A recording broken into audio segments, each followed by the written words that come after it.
অমনি ধইরা গাপুস গুপুস খায়। আমাদের আগের সময়গুলোতে যাত্রা গান হইতো বিভিন্ন গ্রামগঞ্জে, তো সেখানে যে যাত্রা অভিনয় হইতো, সেখানে যে ডায়লগগুলো দিত, আমরা যদি তাদের মতো তাদের কাছে যদি পাঠাই তাহলে এই কবিতাটি তারা কিভাবে বলতো।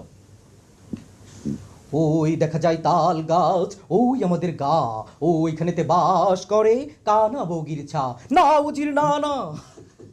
ওই দেখা যায় তাল গাছ, ওই আমাদের গাও, ওইখানেতে বাস করে কানা বগির সাও। ওই দেখা যায় তাল গাছ, ওই আমাদের গাও, ওইখানেতে বাস করে কানা বগির সাও।